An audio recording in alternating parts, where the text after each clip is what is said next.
이제 본문은 바울이 로마서를 쓰면서 로마 방문 계획을 이제 밝히고 있는데, 그 중에서 이제 헌금과 관련된 일부 성도들의 헌금과 관련된 내용이 기록이 되어 있습니다.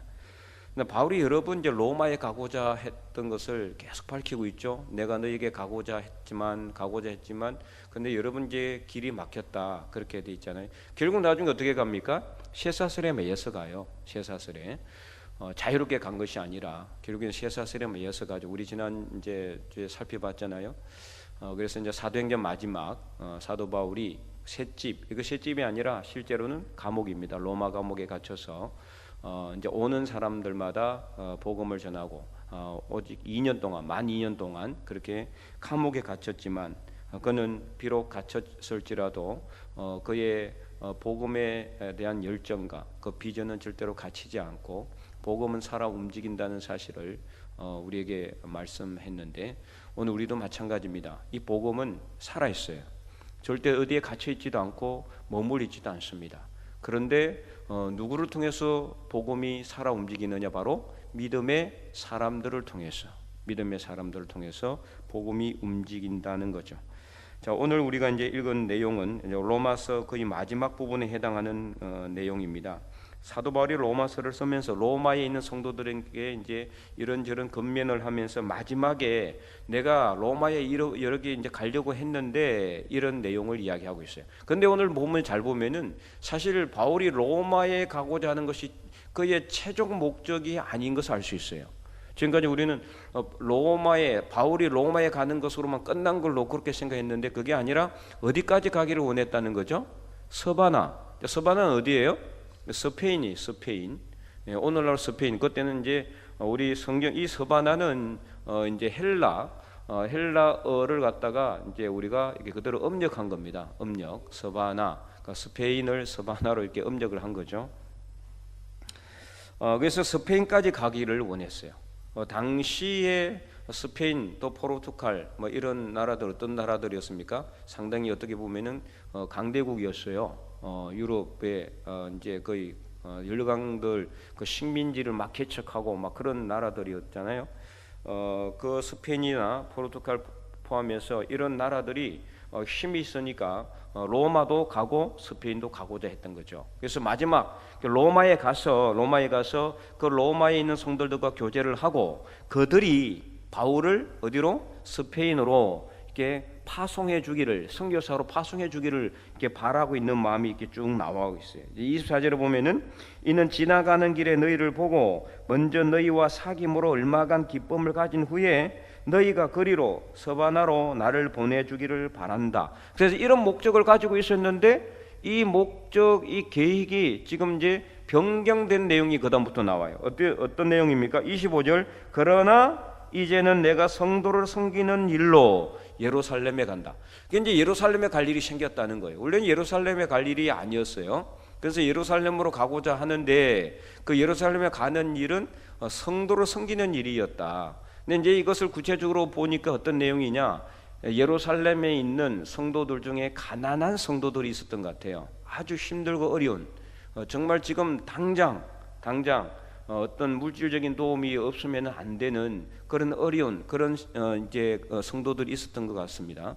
우리도 이제 우리 그 지난번에도 우리 그 재직회 때도 그랬고 그 전에도 그랬고 이제 여러분 우리 노예 안에 좀 이렇게 미자립교회 목사님들 이제 참 힘든 중병에 걸리신 분들, 암에 걸려가지고 이렇게 투병하시는 분들을 위해서 우리가 이제 또 그걸 했잖아요.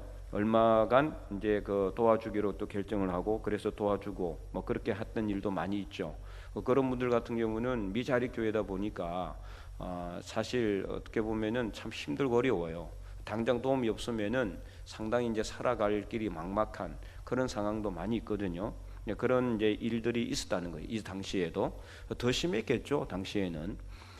그래서 그가 이제 이런 내용을 이제 밝히고 있는 거죠. 사도 바울이.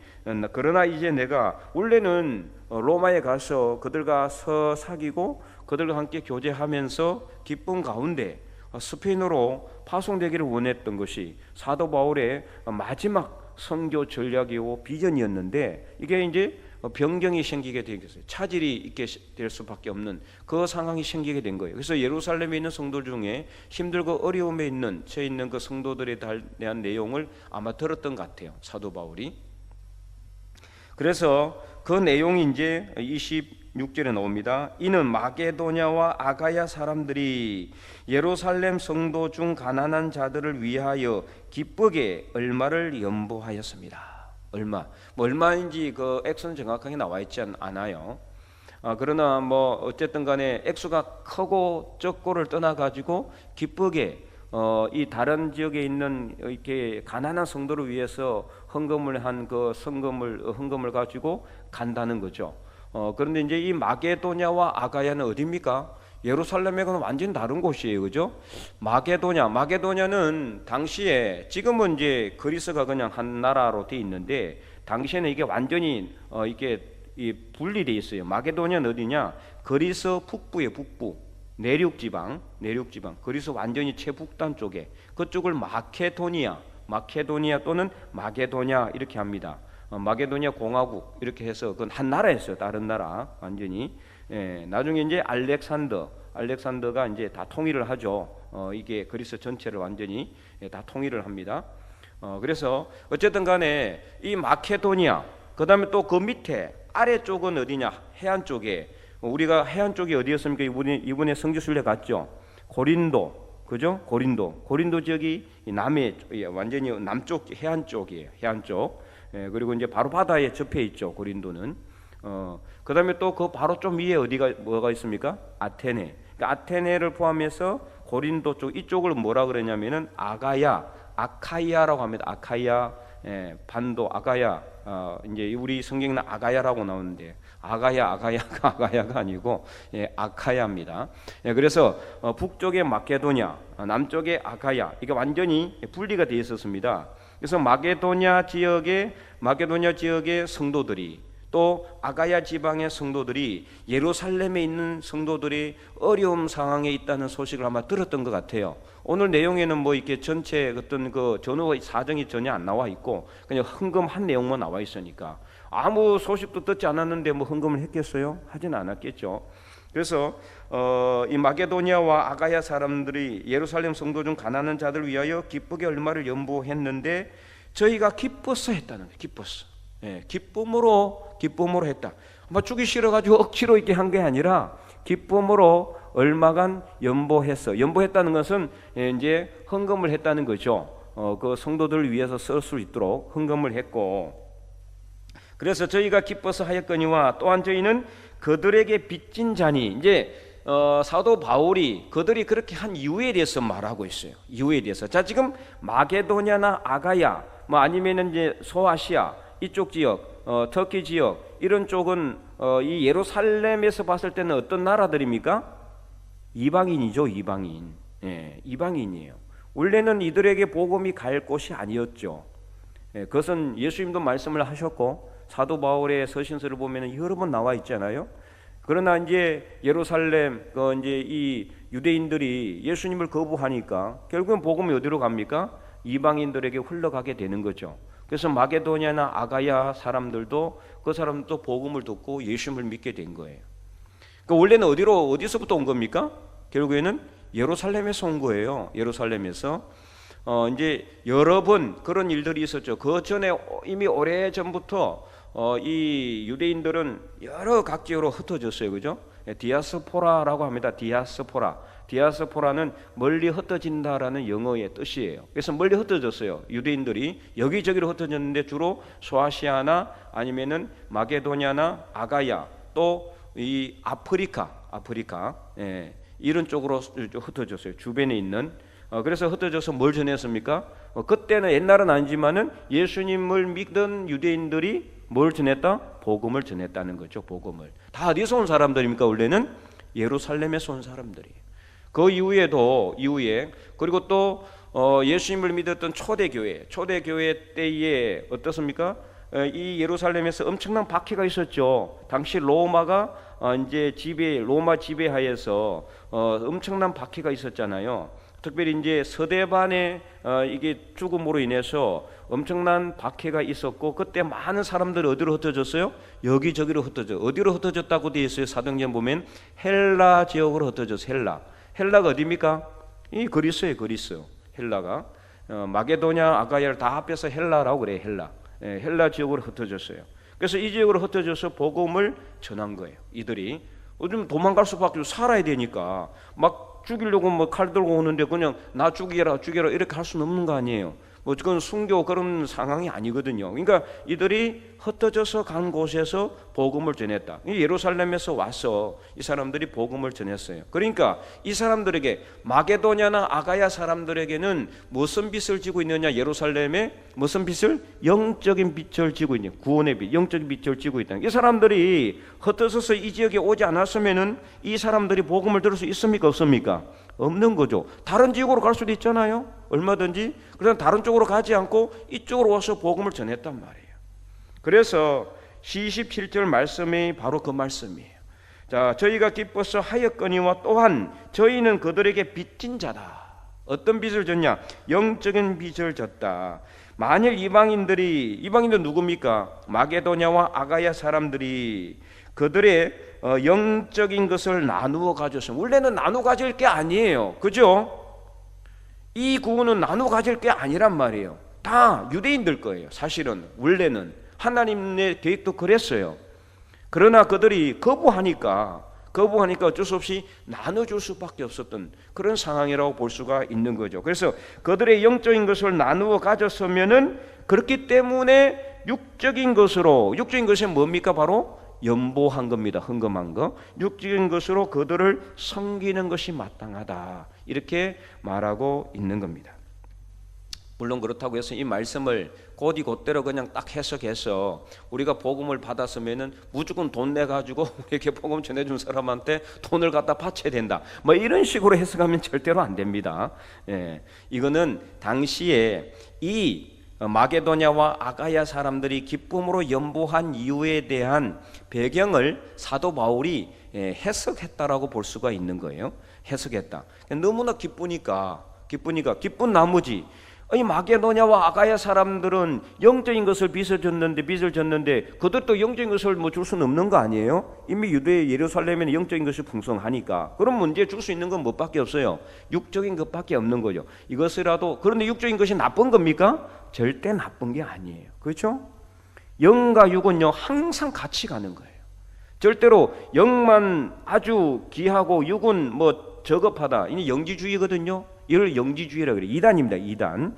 영만 귀하고 육은 약한. 그래서 뭐 사람이 죽으면은 육체는 이렇게 땅 속으로 가고 영만 구원받는다. 이 잘못된 겁니다. 이단입니다. 완전히 이단. 우리가 죽으면은 우리의 육체는 썩을지라도 우리는 새로운 어떻게 해요?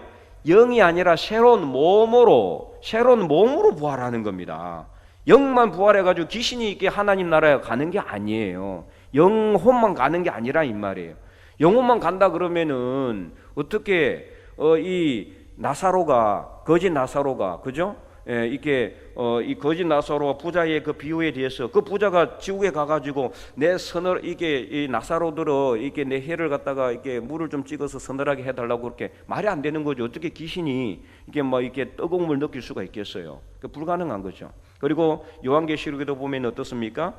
이 죽음을 당한, 순교당한 이게 이 사람들이 흰옷을 입고 나오잖아요. 귀신이 흰옷을 입을 수 있습니까?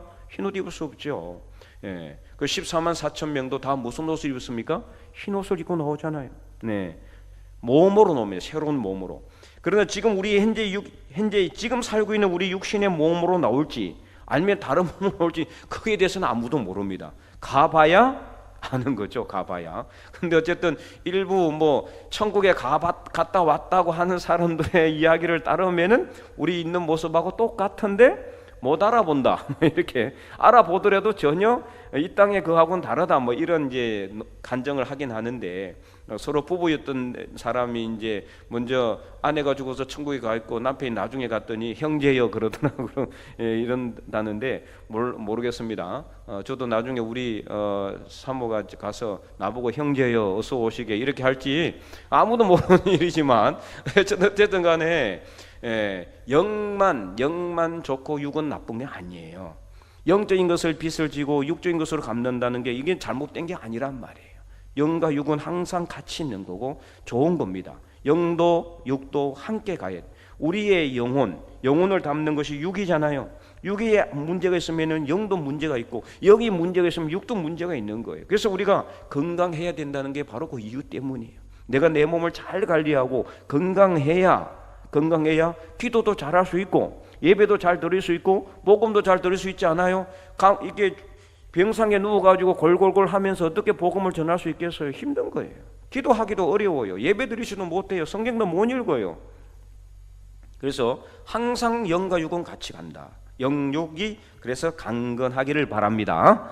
그래서 오늘 이제 이 마게도냐와 아가야 사람들이 예루살렘 이 교회로부터 영적인 것을 나누어 가졌기 때문에 기쁨과 감사로 그들의 육적인 것으로 조금이라도 빛을 갖기 위해서 이렇게 했다는 것을 사도 바울이 설명하고 있는 내용이라고 볼 수가 있습니다. 그래서 오늘 우리가 배울 수 있는 이 영성적 교훈은 이 영성은 이 사도 바울의 영성이 아니라 마게도냐와 아가야의 이름 모를 성도들이 정말 진심과 기쁨과 감사로 그들이 연보해서 돕고자 했던 그들의 섬김의 영성이라고 볼 수가 있겠습니다. 누군지도 몰라요. 이름도 안 나와 있어요. 교회 이름도 없어요. 다만 마게도냐와 아가야 지방만 나와 있어요. 그러나 그들이 어떤 사람이 어떻게 했는지는 누가 알고 있습니까? 하나님이 알고 있어요. 하나님이. 그래서 우리가 이 땅에서 행한 모든 행위는 하나님 나라에 다 기록된다는 것을 우리가 알아야 됩니다. 그래서 오늘 이 사람들의 정말 이름도 없이 빛도 없이 그들이 정말 기쁨과 감사로 했지만 그것이 예루살렘 교회 성도들에게 있어서는 얼마나 큰 도움이 되었을지 우리가 짐작은 못하지만 추측은 할 수가 있습니다. 하나님께서 오늘 우리에게 영적인 것도 주셨고 육적인 것도 주셨습니다. 그래서 우리가 우리 주변에 있는 사람들에게 다 보면은 어쨌든 간에 우리에게 복음을 전해준 사람도 있지만은 그러나 복음을 전해줄 수 있도록 하기까지 역할을 했던 사람들도 정말 많아요. 자기들은 몰라요. 그 사람들은 자기가 역할을 했는지 안 했는지도 모르는 사람들도 있는데, 그렇기 때문에 어떻게 본다 그러면은 우리에게 복음을 직접 전해준 사람을 포함해서 이 세상 모든 사람들이 우리에게는 어떤 사람들이다? 빚진 자라고 볼 수가 있는 겁니다. 안 믿는 모든 사람들과 믿음의 모든 사람들이든 누구든 간에 내 주변에 있는 모든 사람들은 다 내가 빚을 졌다. 어떤 빚을 졌다? 영적인 빚을 짓고 구원의 빚을 진 겁니다. 내가 예수님을 믿기까지, 나 한 사람이 구원을 이렇게 확신하기까지, 교회에 나오기까지 수많은 사람들이 나를 위해서 기도를 해 주셨을 거고, 어떤 사람은 한마디 입을 보탰을 것이고, 어떤 사람은 또 육신적인 것으로 나를 도와줄 수 있었을 것이고, 수많은 사람들이 있었을 거예요. 그 사람들 우리는 모릅니다. 그러나 그 모든 사람들이 모르기 때문에 어쨌든 간에 우리 주변에 있는 모든 사람들 다 우리가 빚을 졌다. 그래서 우리는 그 빚을 갚기 위해서는 어떻게 된다? 그들에게 섬김의 영성을 실천할 수 있기를 바랍니다. 그것이 꼭 물질로 해야 된다는 건 아닙니다. 오늘 본문에 나와 있는 것처럼 뭐 돈을 내고 헌금을 내고 그래서 물질로 꼭 보답해야 되는 건 아니에요. 내가 섬기고자 하는 마음만 있다면은 물질이 아니라 뭐든 하지 못하겠습니까? 다 할 수가 있는 거죠. 그래서 우리가 11월 첫째 주일 우리 권사님 기도한 것처럼 우리 이웃 초청의 날을 준비하고 또 사랑의 바자회도 준비하고 있는데, 이 모든 것이 다 뭡니까? 우리가 우리 주변에 있는 사람들에게 무엇을 갚는다? 빚을 갚는 일이다. 빚을 갚는 일. 이 빚을 갚기 위해서는 어떻게 해야 된다? 섬겨야 한다. 섬겨야 된다. 그래서 사랑의 바자, 우리 바자회 때 우리가 사람들을 초청해서 그들에게 음식을 대접하고 또 옷 하나라도 하나 사드리고, 이게 다 뭐예요? 이 섬기는 거예요. 비상 뭔가를 딱 하고 막 몇천만 원 막 들고 와서 막 이게 아니에요. 중요한 것은 뭐냐? 섬기고자 하는 마음, 그 심령이 있어야 된다. 지금 마게도냐나 아가야 성도들이 뭐 그러면 엄청난 부자였을까요? 물론 부자도 있었을지 모르지만 그들도 다 형편이 빠듯한 사람들이었을지 몰라요. 그러나 섬기고자 하는 심정이 있었기 때문에 그들은 기쁨으로 연보를 하여서 사도 바울은 이제 그 헌금액을 들고 예루살렘으로, 원래 이게 계획도 하지 않았던 예루살렘으로 그 성도들을 섬기는 일에 그는 가고 있는 것을 이 편지를 통해서 말하고 있습니다. 그래서 마지막 28절에 그러므로 내가 이 일을 마치고 이 열매를 그들에게 확정한 후에, 무슨 열매입니까? 그들이 기쁨과 감사로 빚을 갚고자 했는 그 열매를 이제는 예루살렘에 있는 가난한 성도들에게 도와주고 그들에게 그 열매를 확정한 후에 너희에게 들렀다가 로마, 이제는 다시 로마로 들렀다가 스바나로 갈 것이라고 말하고 있는 겁니다. 오늘 우리가 이렇게 하나님 앞에 정말 하나님의 구원받은 백성으로서 믿음의 삶을 살아가고 있는데, 우리 주변에 안 믿는 모든 사람들, 어떻게 보면 우리는 그들은 잘 모르겠지만 또 우리도 잘 모르겠지만은 다 어떻게든 확인해 보면은 나중에 다 이리저리 연결돼 가지고 우리가 복음의 빚을 지었던 사람들일 수가 있습니다.